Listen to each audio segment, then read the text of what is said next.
Bonsoir à toutes et à tous et bienvenue sur Branchet TV pour un live sur un sujet qui était attendu, les ressources humaines en anesthésie programmée.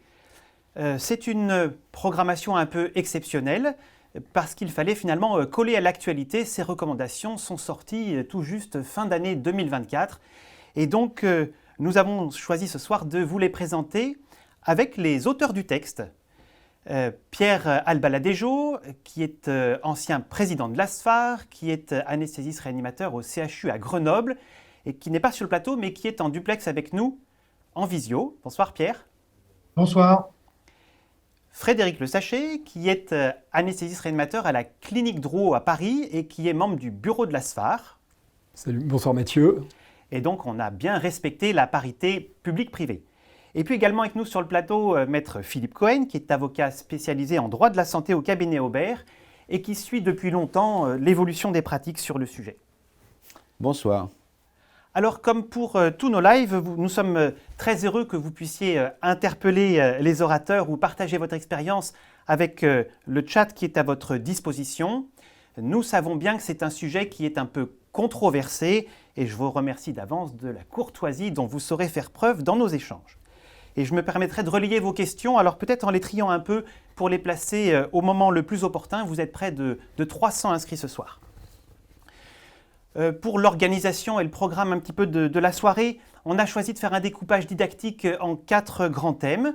Le premier, ça sera des rappels réglementaires sur la responsabilité. Le deuxième point, toutes les problématiques liées au nombre de patients qu'on peut prendre en charge simultanément et puis du nombre d'IAD requis. On fera un troisième point un peu spécifique sur l'anesthésie loco-régionale parce que le texte le mentionne de façon un peu particulière. Et puis on terminera par la notion de renfort. Mais peut-être avant de se lancer dans des explications du texte, Frédéric, tu peux peut-être nous rappeler la genèse du texte, ce qui est probablement un point important pour mieux cerner les enjeux. Avec plaisir, parce que je pense que c'est extrêmement important de savoir pourquoi est-ce que ce texte a été produit 30 ans après le décret de 94, qui est quand même une particularité de notre spécialité, d'avoir un décret qui régisse la prise en charge de nos anesthésies, qu'elles soient finalement générales ou anesthésie loco-régionale, puisque c'était ces deux types d'anesthésie qui étaient reprises dans le décret. L'évolution a fait que depuis 94, de nombreuses questions sont remontées auprès de la Société française d'anesthésie et réanimation, qui a répondu constamment aux sollicitations des adhérents et des non-adhérents sur des modalités de mon organisation correspond-elle au décret, ne correspond pas au décret.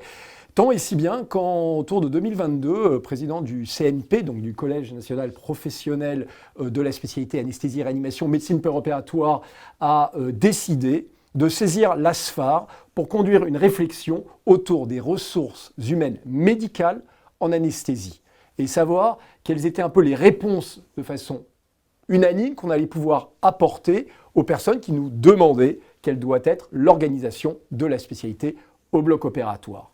Ce travail a été demandé à la Société française d'anesthésie et réanimation, qui est globalement la société savante de la spécialité, qui est là pour réfléchir et apporter une solution à cette question.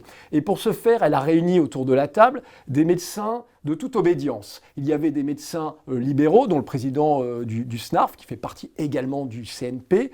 Il y avait des médecins hospitaliers, dont la présidente du SNFAR, qui fait également partie du CNP. Et on verra que toutes les instances ont été représentées dans l'élaboration du texte et dans la validation du texte. Et puis également les universitaires qui représentaient l'activité hospitalière universitaire. Il y avait également des jeunes au CNP qui ont pu avoir une relecture de ce texte. Donc c'était un texte qui a également fait intervenir des gens qui travaillent dans les ESPIC et donc qui tiennent compte de toutes les organisations, parce qu'on va le voir au cours de la soirée, ce texte repose sur un certain nombre de textes réglementaires qu'il a repris, qu'il a pour objectif d'avoir synthétisé ce qui existait déjà, de nombreux textes qui ont déjà été produits dans les 30 dernières années, qui sont synthétisés dans un texte unique, et également d'avoir un regard sur la littérature médicale qui n'était pas surabondante, mais qui existe et qui nous alerte sur certaines dérives potentielles de pratique, de reprendre avec un regard une méthodologie scientifique pour essayer d'apporter les réponses les plus à même de sécuriser la pratique pour les patients, parce que ce texte il est fait pour les patients, mais également pour les collègues. Parce que quand on pratique de façon peu sûre, on est amené à avoir des difficultés, des complications, et nos complications, pour les médecins libéraux qui nous suivent ce soir, c'est souvent de la responsabilité en direct. Donc très clairement, ce texte était là aussi pour accompagner, aider et essayer de faire une vraie mise au point sur ce qu'il doit se faire aujourd'hui. Et tout à l'heure, tu parlais de controverse, on en rediscutera, mais ce texte n'est pas une controverse. Ce texte est le décret de 94 en réponse à toutes les questions qui sont soumises à l'ASFAR et au CNPR-MPO au quotidien.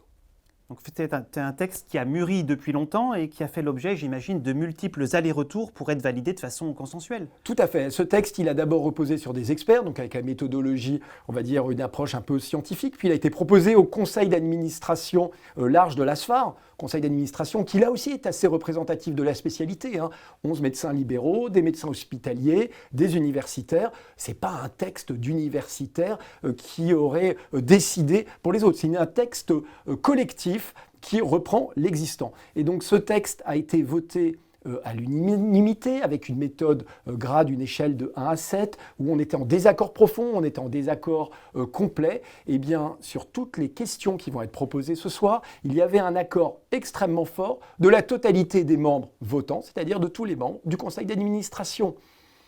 Globalement, ce texte ne semble pas, à première vue, poser un problème par rapport à l'existant. Maintenant que certains soient confrontés à la réalité, c'est une certitude. Ce texte a peut-être rappelé que le décret de 94 devait être relu de façon critique, analysé, et que certaines pratiques étaient peut-être déjà déviantes, pas par rapport au texte de l'ASFAR validé avec le CNP, mais peut-être par rapport au décret de 94. Écoutez, merci à chacun en tout cas de participer, parce que c'est pour ça qu'on a voulu vraiment qu'il y ait des représentants publics, libéraux, et puis aussi une lecture un peu juridique du texte. Peut-être je propose qu'on plonge directement dans la première préconisation, qu'on va peut-être pouvoir tout simplement lire ensemble. Il est important qu'on se base sur l'existant. Ça rappelle surtout que l'acte d'anesthésie est sous la responsabilité exclusive d'un médecin anesthésiste et que les IAD sont, elles, habilitées à accomplir les soins et réaliser les gestes nécessaires à la mise en œuvre des techniques d'anesthésie et de réanimation sous le contrôle exclusif d'un médecin. Et puis le deuxième point dont on pourra discuter ensuite un petit peu tout à l'heure, c'est toute la problématique de la surveillance clinique continue et qui finalement relève un petit peu de l'ensemble du texte. Pierre, est-ce que tu peux nous commenter ces premiers rappels réglementaires ? Oui, juste je voudrais ajouter quelque chose à ce que disait Frédéric. Rappeler en fait que le Conseil national professionnel réunit toutes les composantes, c'est-à-dire les collèges, la société savante et les syndicats. Et donc, au sein de notre CNP, rappeler que les syndicats représentés sont le SNARF, le SNFAR et le Syndicat national des jeunes anesthésistes réanimateurs. C'est un point important parce que, comme l'a dit Frédéric Le Sachet, c'est pas un texte qui a été pondu comme ça.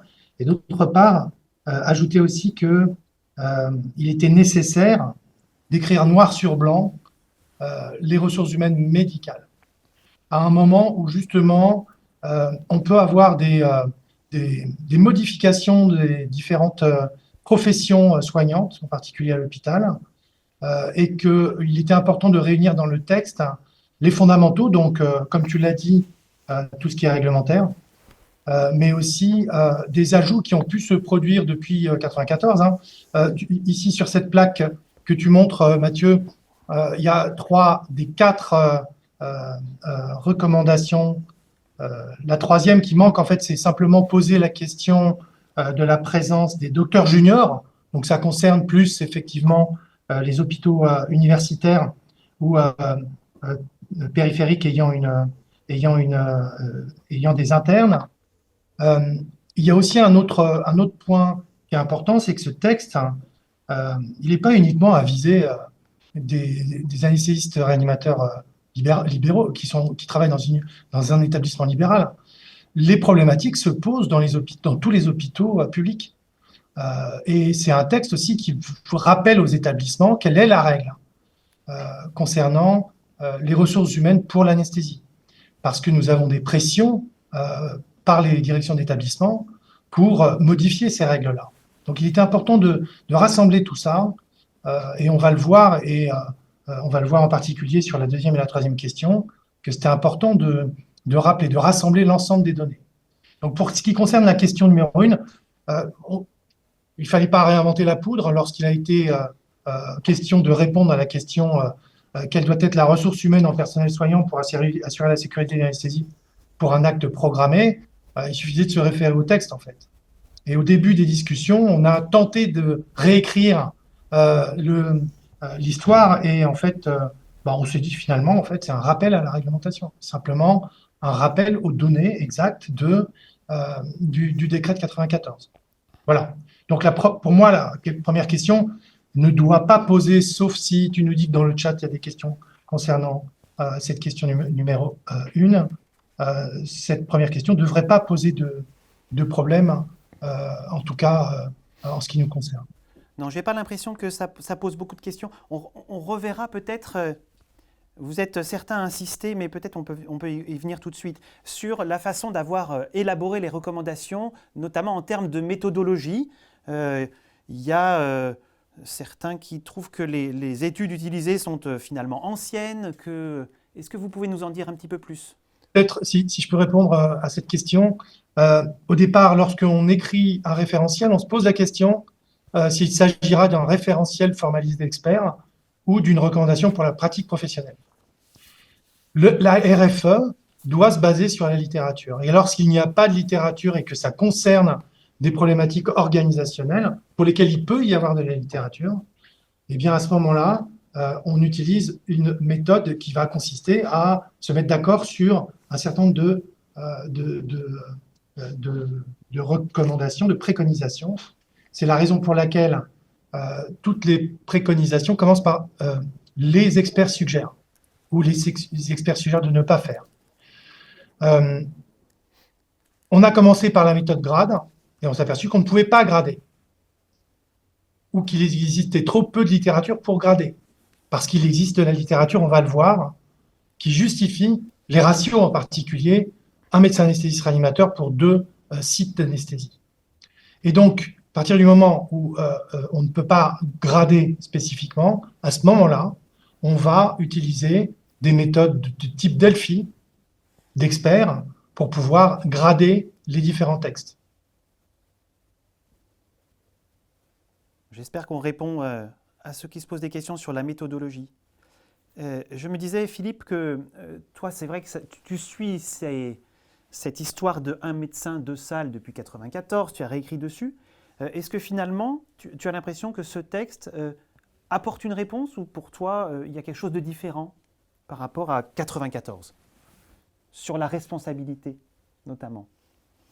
Non, je ne crois pas qu'il y ait quelque chose de différent, puisque le principe d'un médecin, 2 salles, vous avez dit pas de texte à l'époque, ça avait fait l'objet d'un article que j'avais publié en février 2005, qui avait d'ailleurs été intégralement repris sur le site des infirmiers anesthésistes, qui avait été également repris d'ailleurs par... à l'époque l'ANAS et qui est devenu l'HAS maintenant sur les visites de certification des établissements, parce que c'était un article qui se fondait sur simplement la logique des textes en ce qui concerne les obligations des médecins et la logique des textes en ce qui concerne les limites de la délégation à l'IAD. Donc de ce point de vue, moi j'ai pas trouvé... ce que j'ai trouvé d'intéressant dans le texte, pour être honnête, c'est que quand j'avais écrit à l'époque sur la base juridique, en même temps, je terminais l'article en disant que il faut quand même pas être, je dirais, sorti de Polytechnique pour imaginer que plus on multiplie les sites sous la responsabilité d'un médecin anesthésiste, plus on multiplie le nombre de patients avec les risques de complications, plus la probabilité qu'il y ait des risques simultanés, des complications graves, augmente. Et c'était pour moi, je dirais, une intuition de bon sens, tout simplement, et qui expliquait le fait que, on va y revenir certainement, que la notion de pouvoir intervenir à tout moment catapultait, je dirais, la possibilité de multiplier le nombre de patients qu'on pouvait prendre sous sa responsabilité. Et ce que j'ai trouvé intéressant dans les préconisations, c'est qu'en fait, il y avait des études qui démontraient et qui chiffraient effectivement ce risque. Et qui montraient que même d'ailleurs à 2 salles, le risque n'était pas 0. Même à 2 salles. Donc avec l'inversion, etc. Ce qu'on sait, mais on limite les risques. Mais c'était ça que je trouvais intéressant. Ce n'était pas au plan juridique, c'est de trouver simplement la validation de ce qui était le risque en anesthésie. En même temps, sur tout ça, on peut disserter sur des nouvelles manières, des nouvelles dérives. Tout le monde voit toujours les règles comme étant mais on y reviendra, comme étant des contraintes. Mais n'oublions pas une chose, c'est que ces règles-là et le décret de 94 avec tout ce qui s'en suit, qui a fait du risque en anesthésie le meilleur risque médical sur un plateau technique, qui a fait qu'on est passé, avant le décret, d'un décès sur 13 000 anesthésies, sur un décès sur 180 000. Aucune spécialité n'a réussi ce score d'augmentation de la sécurité. Donc, à un moment donné, il faut comprendre pourquoi on est dans cette situation aujourd'hui en anesthésie, pourquoi les anesthésistes sont les mieux lotis en termes, même si c'est toujours trop cher, mais ont des primes de responsabilité chez les libéraux beaucoup moins chères que tous les autres du plateau technique. C'est le résultat de tout ça. Après, on peut réécrire tout ça, mais il faut qu'on réécrive alors après les risques. Ce que je vous propose peut-être, c'est qu'on lise cette question 2, qui finalement est un peu au cœur de la recommandation, qui parle justement du nombre de salles simultanées qu'un médecin est habilité à prendre. Eh bien, les experts suggèrent qu'un médecin anesthésiste est habilité à prendre la responsabilité d'1 ou 2 salles simultanées au maximum. Et sur la question de s'adjoindre ou pas à l'aide d'un IAD par salle ou d'un IAD pour les 2 salles, eh bien finalement là, les choses sont aussi plus explicites probablement. Il n'y a pas d'obligation d'avoir un IAD dans chaque salle, pourvu que, on le reverra, la surveillance clinique soit continue par ailleurs. Et donc, il a été prévu, et je n'ai mis qu'une seule partie sur la diapositive de la figure de la recommandation, mais il est prévu au moins ces 2 types d'organisation. Frédéric, tu peux nous commenter un tout petit peu ? Oui, alors ça c'est assez intéressant parce que ça a été aussi des discussions organisationnelles, différents centres. Comme vous le voyez dans la recommandation, on n'a pas parlé des degrés hasard, on n'a pas parlé des types d'actes. On a fait comme dans le décret de 94, on mélange l'anesthésie générale, l'anesthésie loco-régionale qui nécessite les mêmes mesures de surveillance. Et donc dans ce texte qu'on a donné, c'est la responsabilité au médecin déjà de décider de ce qu'il était capable ou souhaitable de faire dans son organisation. Une salle ou 2 salles. Pas d'obligation de faire 2 salles. Parfois, on peut faire de la chirurgie très lourde sur des patients très fragiles et souhaiter n'être que sur une seule salle. Et s'adjoindre l'aide d'un infirmier anesthésiste. Et ça, c'est souvent des discussions qui ont été rapportées par des exercices hospitaliers où on opposait parfois la possibilité d'avoir une IAD sur les cas les plus sévères et d'être à 2 finalement à la tête du patient. Et donc ce texte souligne bien que c'est le médecin qui décide. Mais le médecin peut également décider d'alléger le nombre de personnes à la tête des patients, parce que lorsqu'on parle de salle, en réalité on parle de la conduite de l'anesthésie, de sa surveillance clinique continue, et ça on travaille sous le décret de 94. Le décret de 94 n'a pas écrit surveillance délocalisée, télémonitoring, tout ça il n'y a pas dans le décret, c'est surveillance clinique continue. Donc ce texte, il est sous le décret pour l'instant, il n'y a pas de modification du décret.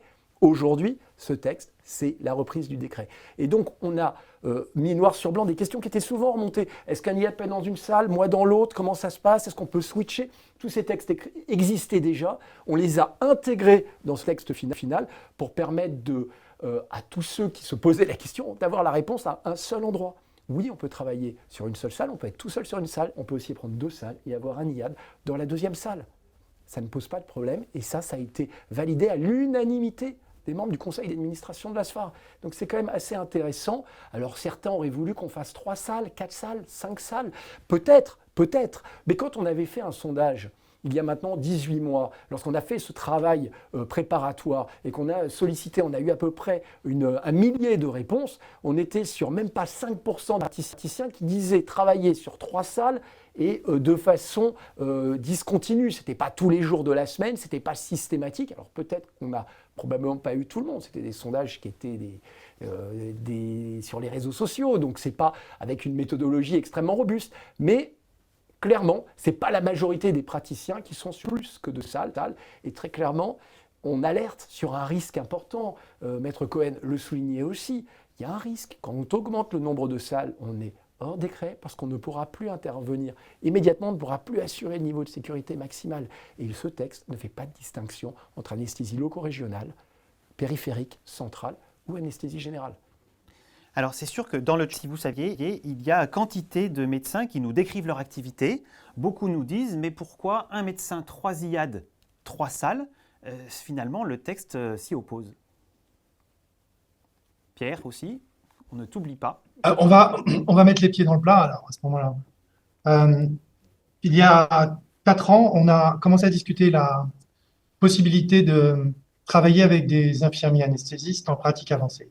Ça a été des discussions qui ont été très courtoises et très enrichissantes en travaillant avec les différentes composantes du CNP infirmier anesthésiste. On y a travaillé avec l'IGAS et à l'ADGOS. Les discussions ont été interrompues par les différents mouvements de gouvernement. Mais la question, elle est là, est-ce que je ne pourrais pas, par exemple, travailler dans un établissement où on pourrait imaginer qu'il y ait 10 infirmiers anesthésistes en pratique avancée et que je ne fasse que superviser ces 10 salles? C'est ça la question. Parce que pourquoi dire 3, 4 et pourquoi pas faire plus que ça? Allons-y. Et d'ailleurs, c'est un combat qui est mené par l'ASFAR et par le CNP, d'aller vérifier dans tous les textes proposés par les différentes agences et directions du ministère, voire la HAS, pour s'assurer qu'on ne déroge pas à cette règle d'une supervision à 2 salles. Donc c'est ça la question. Donc voilà. Donc il est clair que, comme l'a dit Philippe Cohen, on se base principalement sur le décret, que les textes, ils ont effectivement déjà été soulevés, discutés, comme l'a dit Philippe Cohen, mais c'est important de rappeler la règle qui n'a pas été modifiée depuis 30 ans, qu'en France, c'est un MAR pour 2 salles. Quand on passe à un MAR pour 3 salles ou un MAR pour 4 salles, on détériore le niveau de sécurité. C'est clair, ça a été montré partout. Il y a au moins 2 papiers, 3 papiers qui le montrent clairement, des papiers d'épidémiologie, des papiers de stats, des papiers et puis un papier récent de 2022 du JAMA, donc pas n'importe quel journal, qui montre que le risque, il augmente à partir de la 2e salle. Ça inclut la 2e salle. Un autre papier qui avait été fait, c'était de la simulation par l'équipe de Jean Marty, qui montrait que le risque d'avoir 2 événements simultanés était considérablement augmenté quand on passe de 2 à 3 salles. Il existe d'ailleurs lorsque l'on a 2 salles. Et la sinistralité en particulier, celle qui est observée dans les dossiers, différents dossiers des compagnies d'assurance, montre clairement que il y a toujours une problématique de supervision dans l'analyse de ces cas de sinistralité. Donc quand on passe de 2 à 3, on a un risque qui est limité et semble-t-il supportable, à un risque qui n'est plus supportable lorsqu'on a un ratio de 1 à 3. Voilà. Le chiffre, vraiment le chiffre, c'est 3, quoi. Parce que, bien évidemment, Pierre, derrière, on te dit, mais oui, vous exagérez, vous nous parlez de 10 salles. Non, mais dès 3 salles, on commence déjà à franchir, on peut franchir la ligne rouge. Beaucoup se posent la question, peut-être on peut en parler maintenant, de l'ophtalmo, de l'atopique. Est-ce que c'est considéré comme une anesthésie, comme un site d'anesthésie, une salle? Est-ce qu'on peut juste faire une petite parenthèse sur l'anesthésie topique en ophtalmo? Est-ce que c'est une anesthésie sur la responsabilité d'un anesthésiste? Une topique simple, c'est une anesthésie locale, donc c'est pas un acte d'anesthésie nécessitant un anesthésiste. Donc d'ailleurs, ce n'est pas cotable par l'anesthésie. N'est cotable que la topique potentialisée, c'est-à-dire avec l'hypnovel qui l'a fait. l'introduction de l'hypnosel fait que ça devient un acte d'anesthésie cotable et donc qui engage la responsabilité de l'anesthésiste. D'une manière générale, les actes d'anesthésie, ils sont générales ou locaux-régionales. Il y a des sédations. Une sédation est assimilée d'ailleurs à une anesthésie générale au sens propre. Et le reste, les anesthésies locales, tout médecin est habilité, un chirurgien est capable de faire une anesthésie locale, comme le dentiste peut faire une anesthésie par la bouche dans son cabinet dentaire. Si on commence à dire que ce que fait le dentiste par la bouche dans son cabinet dentaire, c'est une anesthésie, on n'est plus dans le même niveau. Donc une anesthésie locale ne suppose pas, et c'est pour ça d'ailleurs que quand l'atopique s'est généralisée, et quand les ophtalmos ont dit mais on voudrait quand même avoir l'anesthésiste sous la main de recours, oui, mais l'anesthésie sous la main de recours qui ne cote rien parce que c'est une anesthésie locale, il est là, il perd du temps, il prend du temps pour être au service éventuellement de l'ophtalmo, et c'est pour ça d'ailleurs que les ophtalmos ont accepté et considéré que l'atopique potentialisée était évidemment la meilleure façon pour eux d'être en sécurité. Le texte, il fait pas vraiment le distinguo selon le type de patient, le score ASA, la gravité des patients et la gravité de la chirurgie. Certains le reprochent. Mais on ne peut pas rentrer dans un détail de ce niveau-là. Le décret de 94 ne faisait pas de distinction, il n'autorisait pas des ouvertures pour les patients les plus légers avec des anesthésies périphériques. Actuellement, il y a la possibilité pour les praticiens de se définir sur une ou deux salles. Il n'y a pas de possibilité pour faire de l'ASA 1 sur la chirurgie dite à faible risque sur plus de salles, parce qu'il n'y avait pas de données. Il n'y a pas de données et ce n'est pas le cadre. Alors, d'abord, ce que je voudrais dire, c'est si on savait que les accidents n'arrivent jamais aux ASA 1, on le saurait depuis longtemps. Donc, une complication peut intervenir aussi bien sur un ASA 1, un ASA 2, un ASA 3, même si les ASA 3 sont plus susceptibles. Deuxième élément, c'est pas vrai que le texte, puisque le texte dit, dans le départ, les experts suggèrent et disent que le MAR, c'est lui qui va décider de faire appel à l'IAD et éventuellement de la délégation qu'il va lui donner. S'il le fait, c'est bien en fonction des risques qu'il a évalués du patient, parce que c'est lui qui a fait la consultation pré-anesthésique, la visite pré-anesthésique, et qui a su mesurer les risques et savoir ce qu'il va déléguer. Troisième chose, on oublie parfois, parce que sur les histoires de salles, il y a quand même un texte qui dit qu'un médecin doit rester parfois que dans une seule salle, exclusivement. C'est la sécurité sociale, c'est la cotation des actes en CCM. Il y a quand même une liste 1 qui suppose la présence permanente d'un anesthésiste. C'est le code Ça 7. veut dire Le code 7. Le code 7, c'est autre chose. Non, le code c'est une 7, c'est je ne suis pas obligé de rester en permanence, mais je décide de rester en permanence et j'ai une majoration qui doit être de 7% à peu près aujourd'hui. Ça, c'est autre chose. Ça veut dire que la présence d'un MAR aujourd'hui dans les cotations est considérée, comme un élément de sécurité pour certains types d'interventions qui fait qu'on lui interdit même d'être en responsabilité d'une autre salle qui doit rester exclusivement dans cette salle-là. S'il doit rester exclusivement dans cette salle-là, ça veut dire qu'il ne peut pas donner une délégation à un IAD dans une autre salle dans laquelle il serait susceptible de devoir intervenir. Et le modificateur 7 qui rajoute, c'est-à-dire qu'on considère que le temps exclusivement consacré par un médecin doit entraîner une revalorisation de l'acte. Et c'est très important pour comprendre, je dirais, l'architecture économique, parce que tout ça, dans cette affaire, on a l'impression qu'on est en termes de recherche économique, on est en termes de recherche de sécurité pour le patient. Et c'est toujours le même problème sur les textes de prévention et de sécurité, de prévention et de gestion des risques. On a toujours les gens qui nous expliquent qu'il y a des situations où tout va bien. Mais les textes ne sont pas faits quand tout va bien. Les textes sont faits quand il y a une complication qui survient, c'est-à-dire quand tout ne va pas bien. Et c'est pour ça qu'on prévoit l'organisation. Parce que s'il n'y a pas de problème, il n'y a pas besoin de faire des textes. Mais il y a forcément des exceptions. C'est l'automobiliste qui ne comprend pas pourquoi on a mis un feu rouge à un croisement alors qu'il n'y a pas d'accident. Il n'y a peut-être pas d'accident parce qu'il y a un feu rouge, tout simplement.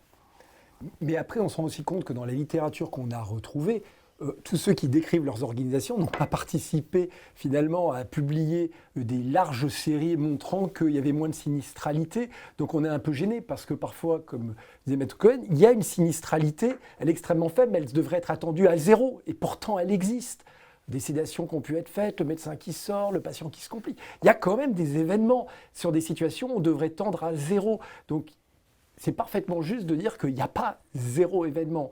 Et puis, pour revenir sur le financement, si on parle du libéral, au moment où on est en train de discuter avec la Haute Commission à nomenclature, les actes d'anesthésie sont à la moitié globalement de ceux de chirurgie, parce qu'on travaille sur 2 salles. Si on travaille sur 3 salles et sur 4 salles, je vous laisse juste imaginer l'évolution des tarifs de l'anesthésie, parce que ça veut dire qu'on dévalorise notre acte, que c'est plus un acte médical à haute qualité avec un apport de sécurité. S'il n'apporte rien, à ce moment-là, peut-être pas payer des médecins au prix des médecins. Il y a un petit point peut-être qu'il faut qu'on aborde parce que la question revient souvent. C'est un chirurgien qui travaille sur 2 salles et un anesthésiste. Est-ce que c'est 2 salles différentes ? Il enchaîne sur la salle A et la salle B. Tu parles à l'architecte ou à l'anesthésiste ? Parce que si c'est l'architecte, 2 salles, c'est 2 salles. Mais il y a à l'intérieur des salles ce qu'on y fait. Et si on y met des patients qui sont sous anesthésie, ça va correspondre à 2 patients synchrones sous anesthésie. Donc, il y a toujours cette obligation du décret de 94, qui n'est pas nouvelle. On a l'impression de redécouvrir en 2025 des choses qui ont 30 ans, mais ce n'est pas nouveau.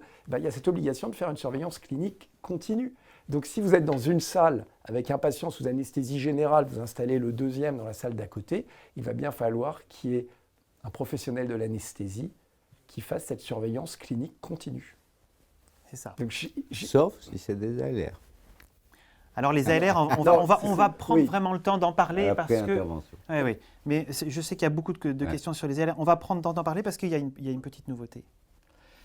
Une grande nouveauté, quelle petite nouveauté ? Bon, alors on y va. C'est quand même une grande nouveauté, il y a eu un allègement.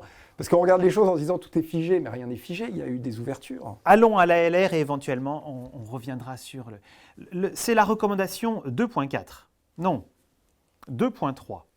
Les experts suggèrent que pour des anesthésies loco-régionales exclusivement périphériques, on ne parle pas des rachis des péris, le médecin puisse prendre en charge plus de 2 patients pendant la phase pré-interventionnelle et que ces patients soient surveillés de façon continue par une infirmière dans la salle éventuellement de surveillance post-interventionnelle où sont souvent réalisés les ALR sous la supervision d'un MAR.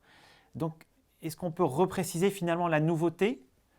Alors, la nouveauté, c'est qu'avant, lorsque l'anesthésie était conduite, il y avait une surveillance clinique continue de l'anesthésie.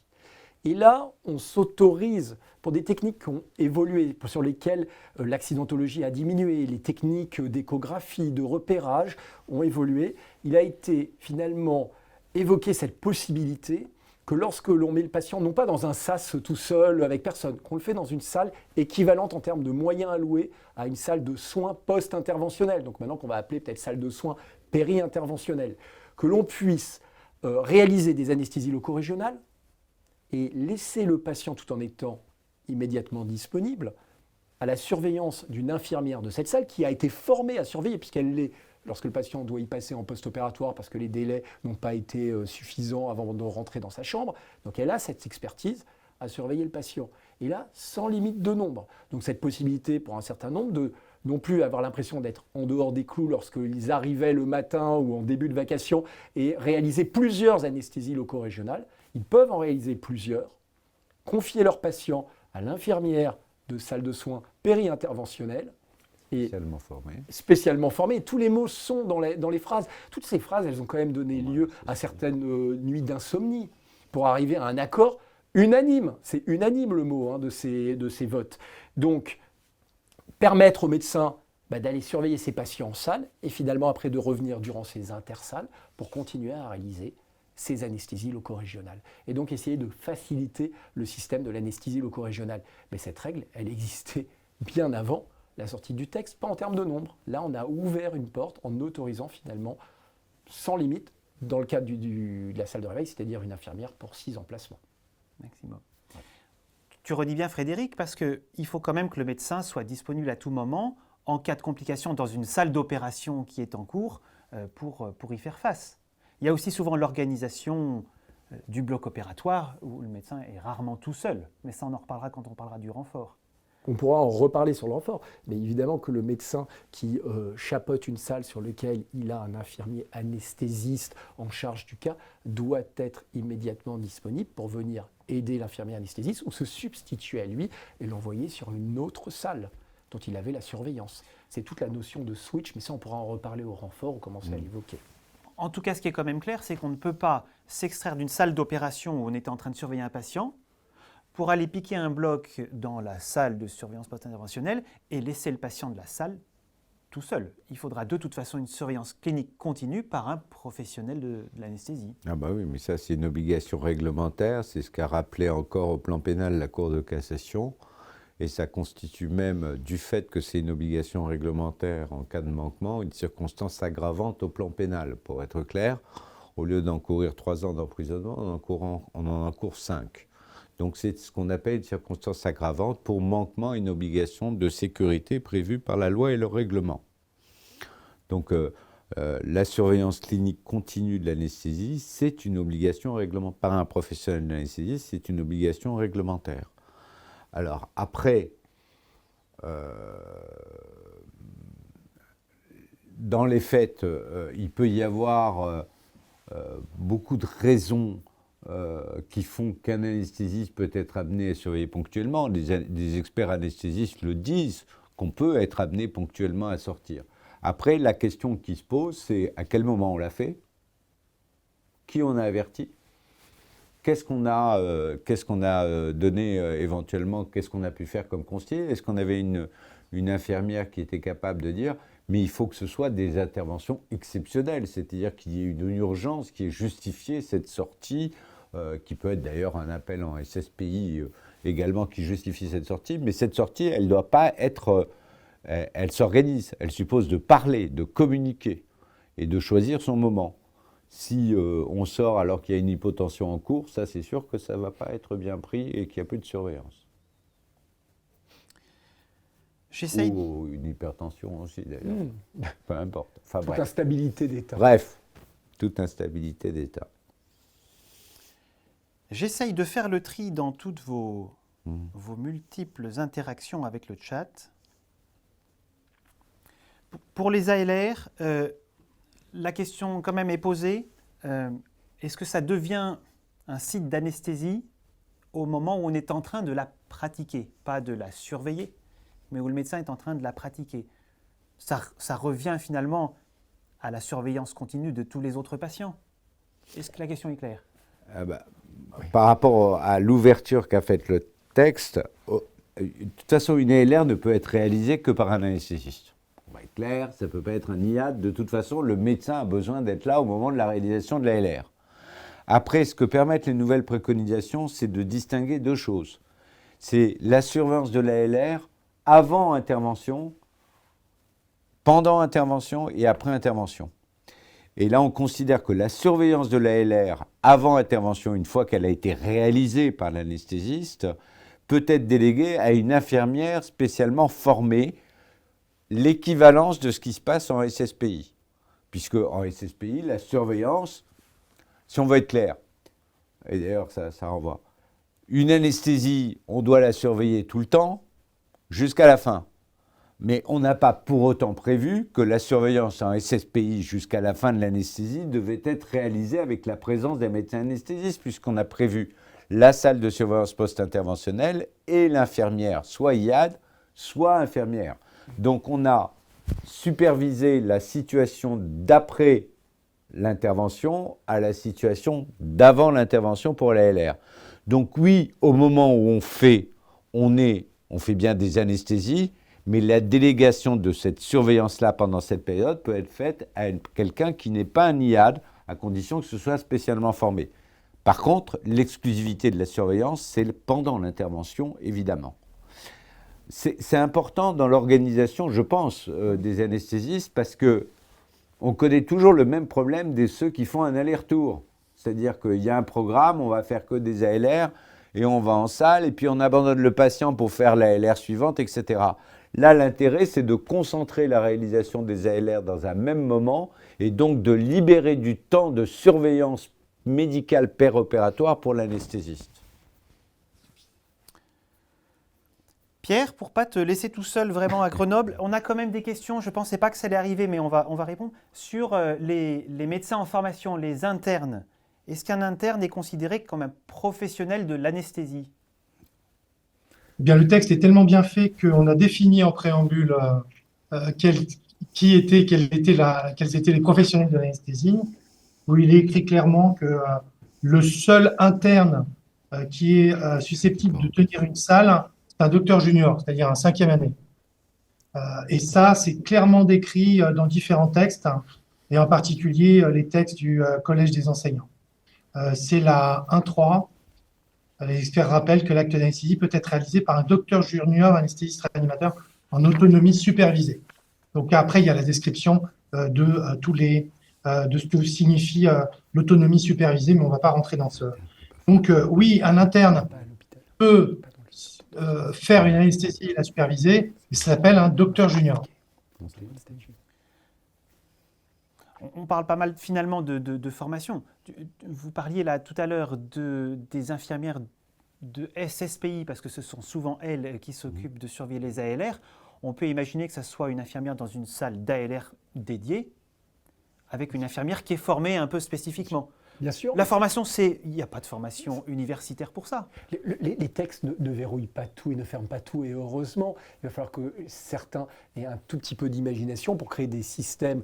La salle de soins post-interventionnelle, quand on commence à y mettre des préopératoires, on ne va pas lui changer le nom sur la porte, mais on va en changer la finalité. Donc oui, si on recrute de nouveaux personnels qu'on forme plus spécifiquement aux préopératoires, mais qui sont étiquetés infirmières de salle de réveil, ça va fonctionner aussi. Salle de soins péri-interventionnelle, je pense qu'à un moment, il va peut-être falloir réfléchir à changer un peu le terme, puisqu'on est dans une vision globale de réhabilitation, préhabilitation. Les choses se passent en salle de soins post-interventionnelle, elles peuvent se passer en salle de soins pré-interventionnelle. Donc oui, évidemment qu'il va falloir peut-être, dans certains endroits, demander à nos directions de mettre du personnel dans une grande salle de préparation à l'anesthésie qui surveille les patients dans les mêmes conditions qu'en post-opératoire, pour favoriser des techniques d'anesthésie loco-régionale qui sont quand même une des rares techniques recommandées pour quasiment tous les malades, en association avec d'autres techniques d'anesthésie dans un certain nombre de cas, mais pour améliorer leur pronostic et leurs résultats.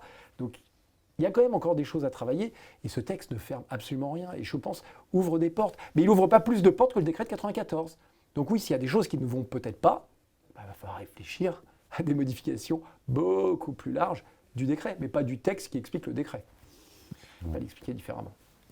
Je propose qu'on passe peut-être à la question du renfort, la question du N+1 qui finalement intéresse plusieurs pans. Alors on va d'abord, je propose de lire la recommandation telle qu'elle est écrite. Les experts suggèrent de rédiger une procédure organisationnelle afin de garantir une surveillance continue clinique de l'anesthésie par un professionnel de l'anesthésie. Ça, c'est pour la surveillance clinique continue. Et puis, la deuxième question qui est un tout petit peu différente, c'est en cas de complications, les experts suggèrent de rédiger une procédure pour permettre le déclenchement d'un renfort pour faire face à cette situation critique. Donc, la question 3.1, c'est, j'allais dire, dans le quotidien, quand tout se passe bien. Et la question 3.2, c'est quand il y a une complication. Dans la question 3.1, il y a, mais là vous allez encore probablement nous dire que c'était prévu par le décret de 94, il y a la question de la salle de réveil, de l'assistance en salle de réveil. On peut être amené à y aller. Et à ce moment-là, comment est-ce qu'on gère cette disponibilité du médecin en salle de réveil quand il doit quitter une salle? Je vous laisse pantois. Mais non, mais parce que je crois que dans la vie, depuis longtemps, les médecins anesthésistes ont trouvé des réponses à ce genre de questions. C'est-à-dire qu'il y a des organisations qui font que celui qui va être appelé est celui qui avait connu le patient. Il y a plein d'organisations qui soient possibles. Il y a des questions où c'est le médecin anesthésiste disponible au moment de la complication SSPI qui va intervenir. Il y a parfois l'appel en renfort éventuellement quand la consultation est juste à côté du bloc opératoire à un médecin de consultation, parce qu'on est là dans l'hypothèse de l'urgence. Il faut bien voir que ce texte, il concerne, c'est dit très clairement, pour les actes programmés. Mais quand il y a des hypothèses d'urgence, de situation, etc., on est dans des questions qui sont un peu différentes. Là, ce qui a voulu être dit, c'est de la surveillance clinique, elle est par un professionnel de l'anesthésie, c'est une surveillance continue. J'ai abordé le sujet tout à l'heure en disant qu'il pouvait arriver qu'il y ait des sorties ponctuelles quand il y a urgence et qu'on ne pouvait pas faire autrement, et que tout était la question de savoir comment on gère et comment on entoure, comment on protocolise, je dirais, cette sortie éventuelle. C'est-à-dire, qu'est-ce qu'on dit? Qui surveille le monitorage à ce moment-là? Qui surveille, etc., pendant cette courte interruption que l'on peut comprendre. Mais il faut bien comprendre que c'est des exceptions qui devront être justifiées dans ce cas-là. On n'est plus dans la même chose. Personne ne va pouvoir reprocher dans une situation qui était stable à un médecin d'avoir répondu à un appel d'urgence pour sauver une autre vie. Enfin, je veux dire que le problème n'est pas là. Le problème, c'est que ces textes-là, encore une fois, sont là pour prévenir les situations, pour prévenir, justement, pour éviter qu'on se trouve dans des situations à complications parce qu'il y a un MAR, parce qu'il y a une IAD, parce que l'IAD peut faire appel à tout moment et le médecin anesthésiste peut intervenir à tout moment. C'est ça qui fait la sécurité. Est-ce qu'il y a une question sur une possibilité qu'un médecin anesthésiste soit en consultation et qu'il puisse confier 2 salles d'opération à 2 IAD? Eh bien oui, la question est posée plusieurs fois. Donc autant tordre le cou s'il y a besoin. L'ordre a déjà répondu non en sanctionnant le médecin anesthésiste dans ce type de situation, avec une interdiction avec sursis, je crois, une partie. Ça, j'aurais pas la réponse à la suite de l'assertion. Donc le médecin principal ne peut pas être en consultation. Non, parce que alors après, tout dépend il y a des endroits de consultation d'abord qui sont très loin de la salle du bloc opératoire. Il y a des endroits qui sont très près, donc on peut jouer. Et c'est une solution qui n'est pas une bonne solution.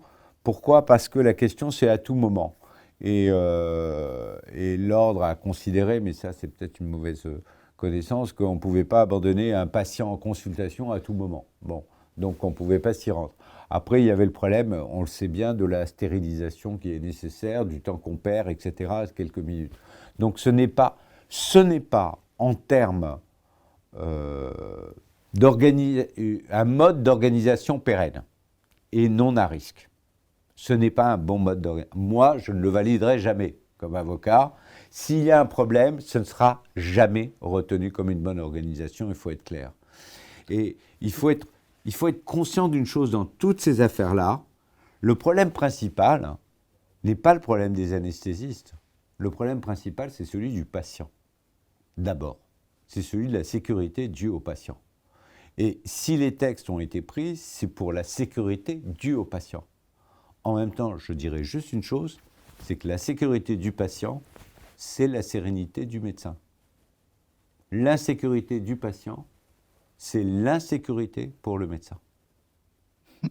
Mais pour l'organisation de ce renfort, que ce soit pour la surveillance habituelle, continue, ou que ce soit en cas de complications, Frédéric? Le texte, ces 2 paragraphes, ils ont un lien. Et comme tu le vois, ils sont assez larges. C'est la réflexion sur une procédure locale, parce qu'on en a tous discuté, et chacun avait sa réflexion. Alors celui qui était en consultation pour venir faire le renfort médical au cas où, qui arrive dans certaines structures 1 fois par an, et là ça paraissait entendable si la consultation elle est la porte d'à côté, voire parfois si la consultation elle est au sein du bloc opératoire, parce que il y a les consultations en place et le bureau des anesthésistes est au sein du bloc. Donc il y a plein d'organisations, on n'a pas voulu rentrer dans ce détail-là, mais on a voulu souligner un point, c'est qu'il y ait une réflexion qui soit conduite sur les continuités cliniques. C'est difficilement entendable d'arriver par exemple sur l'heure du déjeuner et de se dire comment on fait si les gens partent au self? On ne va pas garder le même nombre de salles. Donc réfléchir à la pause méridienne, réfléchir aux interruptions. Ce qui est sûr, c'est que dans les plus grosses structures, il y a aussi de la littérature qui montrait qu'à partir de globalement 1 heure de lancement du programme, quand toutes les salles sont désynchronisées, il y a toujours des médecins qui sont dans l'errance d'un couloir, d'intersalle. Donc il y a plein de solutions qui vont être adaptées à chaque établissement. Plus l'établissement est petit, plus c'est compliqué. Et je vous le dis, moi je travaille dans un petit établissement, c'est certainement plus compliqué parce que là, il faut toujours réussir à identifier cette ressource finalement qui va pouvoir venir vous aider en termes de renfort médical et puis assurer cette surveillance clinique continue en se substituant ou en interrompant des programmes si à un moment il y avait besoin d'une pause. Quand tout le monde part au staff, ça paraît difficile que tout le monde parte au staff. Il va peut-être falloir à un moment faire tourner les blocs opératoires avec des présences médicales également. C'est ce qui est rappelé dans le texte, ce n'est pas dérogatoire ni pour les uns ni pour les autres. Pierre, est-ce que ce texte, finalement, il enterre les structures où il n'y a qu'un seul médecin présent sur site? En fait, ça n'enterre pas, mais je pense que ça rend cette possibilité comme peu sécuritaire. Enfin, ça montre que si on veut être sécuritaire, on ne peut pas se trouver finalement dans des établissements où il y a un seul professionnel d'anesthésie, donc un seul MAR, pour régler tous ces problèmes-là. Il faut reprendre la discussion juste avant, quand on regarde la préconisation 2.2, qui dit qu'il y a la possibilité de faire 2 salles avec un MAR dans une salle, un IAD dans l'autre. Le problème qui est posé ensuite par la question 3, c'est, OK, mais il y a 2 solutions. Si par exemple il y a un problème d'analgésie en SSPI, qui doit le régler? Est-ce qu'on est obligé de régler ça par téléphone pour ne pas quitter sa salle? Ou est-ce qu'on a la possibilité d'avoir un N+1 quelque part qui peut être en consultation, qui peut intervenir? L'autre problématique, c'est en cas de problème aigu dans une des 2 salles, comment est-ce qu'on fait pour gérer le problème aigu? Est-ce que le MAR est autorisé à quitter sa salle alors qu'il est seul? Pour moi, la réponse est non, ce qui signifie qu'il faut avoir la possibilité d'avoir un N+1 qui peut être soit le médecin de consultation, soit quand on a plusieurs paires de salles, d'avoir la possibilité de dégager, c'est un petit peu ce qu'explique Frédéric Le Sachet, de dégager un médecin qui peut à ce moment-là aller résoudre un problème urgent. Quand on est seul dans un établissement, je vois mal comment est-ce qu'on peut gérer tout ça en même temps. Et en particulier en cas de problématiques graves, et ça clairement dans tous les textes de toutes les recommandations, pas uniquement nationales mais internationales, le premier élément c'est un appel à l'aide. Et quand on a un appel à l'aide lorsque l'on est seul dans l'établissement, il faut trouver une solution. Voilà.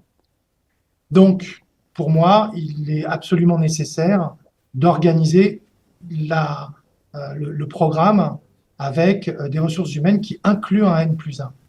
Un N+1 qui est potentiellement immédiatement disponible, c'est-à-dire vraiment pas loin. D'où la R3.3 qui préconise, je ne sais pas si tu l'avais affiché, le fait que les sites d'anesthésie soient rapprochés, et j'irais même plus loin que les sites de consultation d'anesthésie soient assez proches des plateaux techniques pour pouvoir justement valider la disponibilité rapide et ou immédiate pour des problématiques d'événements graves pour lesquels il est nécessaire soit d'intervenir seul, soit d'apporter de l'aide à l'équipe qui s'en occupe. Je profite parce qu'il y a plusieurs questions et je suis désolé de ne pas pouvoir toutes les passer, mais je les lis toutes. De rappeler que ces recommandations, elles excluent la pédiatrie, ça c'était 2024, on en a bien parlé. Elles ne parlent pas de l'obstétrique et elles ne parlent pas de l'urgence puisque c'est bien en anesthésie programmée. Donc toutes les recommandations ne sont pas faites pour répondre à ces situations-là, qui seront développées probablement dans d'autres propositions. Mais voilà, pour tous les gens qui me posent des questions sur l'obstétrique, sur la garde en réanimation, etc., sur l'urgence, c'est un peu différent. Ce qui était important sur l'histoire de renfort, parce qu'à un moment donné, il avait été envisagé de dire il faut que ce soit tel médecin qui soit, etc. Ce qui nous semble important, c'est d'obliger à une procédure, à la mise en place d'une procédure, d'une protocolisation, etc. C'est-à-dire qu'on ne soit pas obligé d'improviser, c'est-à-dire qu'il y ait des règles. Sur les établissements qui n'ont qu'un médecin, heureusement il y en a plus beaucoup, mais parfois ça peut être juste dans la temporalité qu'il n'y ait plus qu'un médecin, mais ça oblige à réfléchir à la responsabilité de l'ensemble. Ça oblige à réfléchir aussi au plan de formation des personnels. On peut se dire que ça vaut le coup de mettre en place des plans de formation de renforcement du personnel infirmier, de nos amis chirurgiens, parfois aussi sur ce qui doit être fait dans les cas de complications, d'autres médecins. Il y a l'appel aux urgentistes qui est prévu parce qu'ils sont également les spécialistes, les spécialistes en soins critiques. Ce qui est très important, c'est qu'on ne se demande pas qu'est-ce qu'on va faire s'il y a un problème grave et c'est que je me retrouve tout seul. C'est comment c'est organisé. C'est ça qui est important. Et pour la sécurité du patient et pour la sécurité du médecin lui-même. Et si au bout de cette réflexion, on s'aperçoit qu'il y a un truc qui manque, il faut bien constater qu'on n'est pas dans la sécurité, qu'il y a un problème.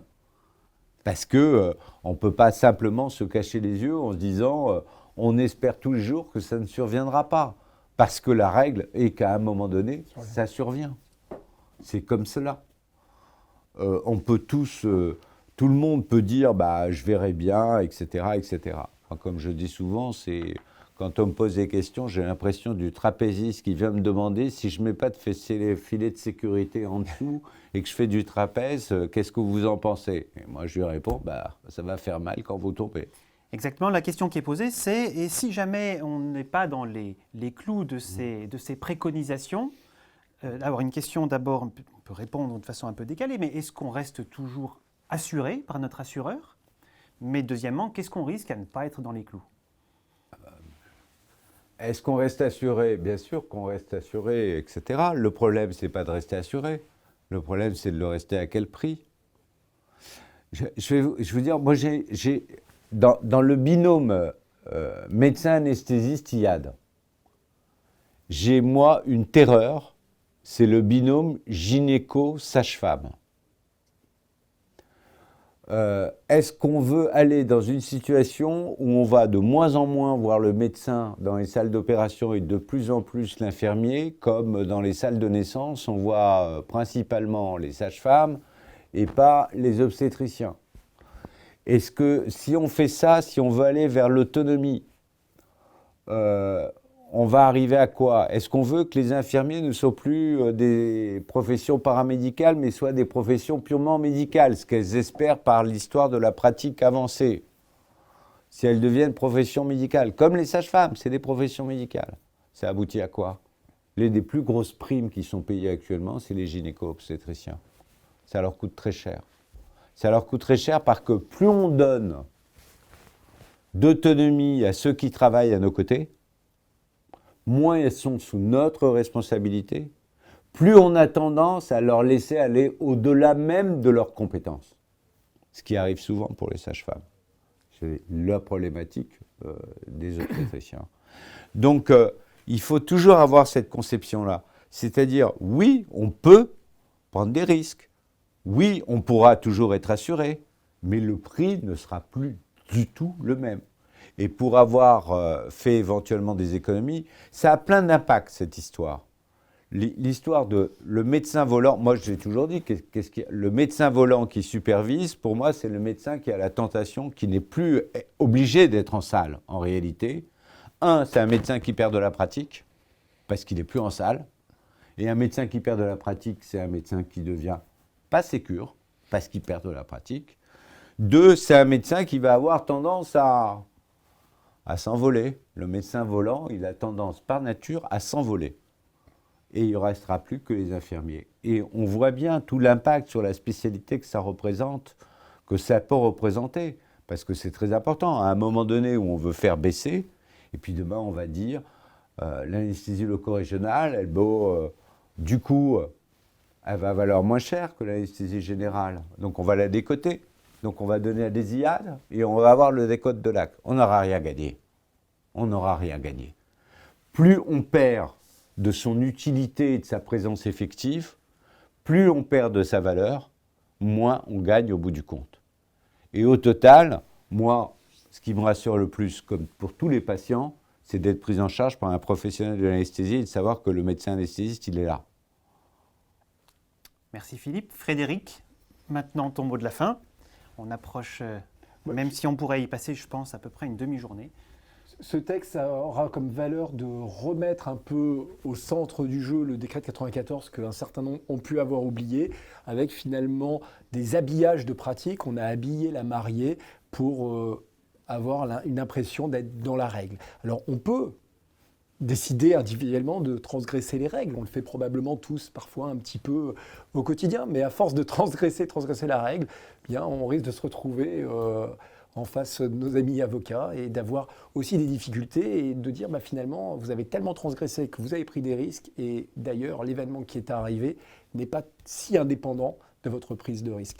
Donc très clairement on a cette vigilance. Après probablement de se dire qu'il y a encore des choses qui vont évoluer en anesthésie. Ce n'est pas le décret de 94 qui va définir l'exercice de l'anesthésie jusqu'en 2074.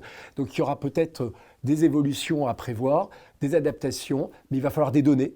Il va falloir que les collègues qui pensent que certaines pratiques sont extrêmement sécuritaires participent à avoir de la data pour que peut-être il y ait des évolutions encore à la marge qui permettent d'assouplir certaines pratiques. Comme on l'a fait, C'est- comme on le- l'a fait comme le pour bypass a le été fait en bypass 2018. avec CSPI. Donc il y a toute une réflexion, et c'est encore une fois l'anesthésie loco-régionale probablement qui est une des zones d'adaptation. On a essayé de l'adapter, hein. Je ne vous cache pas qu'on a discuté longuement, mais quand on est revenu avec une solution qui était préconisée par plusieurs obédiences différentes, il a été dit, mais ça ne compte pas dans le décret de 94. Donc si on écrit vraiment ça, ça ne marche pas, ça ne passera pas.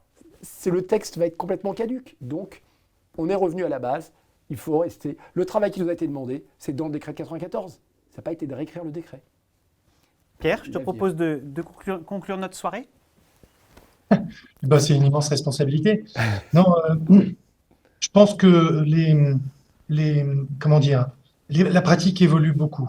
La pratique évolue beaucoup, et j'en veux pour preuve le dernier rapport de l'Académie de chirurgie qui montre que on va s'orienter vers aussi des centres de chirurgie, non seulement de chirurgie ambulatoire, mais des office-based surgery, l'équivalent français de ce qui se passe aux États-Unis, c'est-à-dire l'anesthésie dans les cabinets. Alors peut-être une évolution sur les autorisations, puisque les chirurgiens considèrent que 30% des actes actuellement faits en plateau technique pourraient être faits sous anesthésie locale dans des cabinets. Comme le disait très bien notre avocat préféré, j'imagine mal qu'on n'assimile pas l'anesthésie locale avec un petit peu de sédation.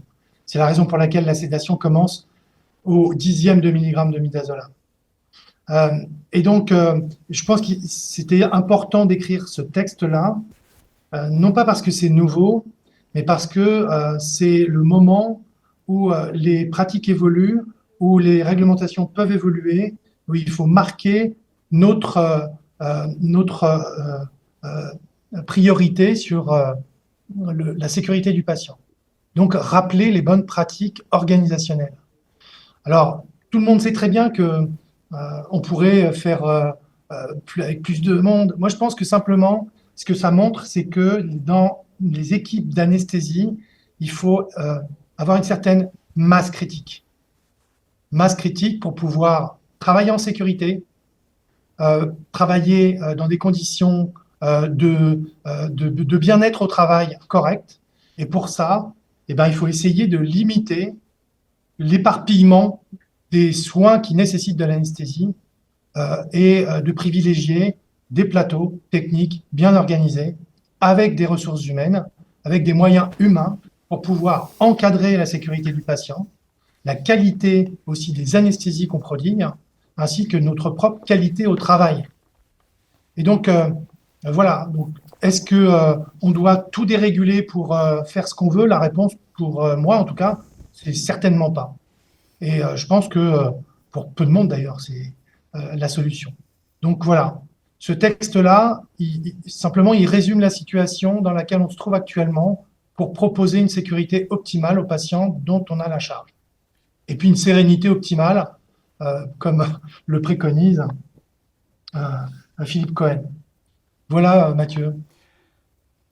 Merci beaucoup. Je vous avoue que certains seront sans doute encore frustrés à la fois par ce texte et nul doute que 2025 aura plusieurs occasions de le commenter de nouveau. On sera toujours, en tout cas le cabinet Aubert qui est présent aux Journées Arès, sera toujours disponible pour éventuellement répondre à toutes les questions encore qui se posent, comme on le fait d'ailleurs au quotidien en général. Et puis ce live sera disponible en replay, donc n'hésitez pas, si vous voulez le revoir, si vous voulez le montrer à vos collègues, peut-être même aux chirurgiens, parfois aux responsables de vos structures. Ouais. N'hésitez pas, il sera disponible. Le prochain rendez-vous, c'est déjà demain, puisqu'il y aura un live sur la neuropathie périopératoire, avec un débat anesthésie-chirurgie, à qui la faute. Bonne fin de soirée. Et encore merci aux trois orateurs. Ce sera Laure Soulier. Merci. Merci. Merci à vous, Mathieu.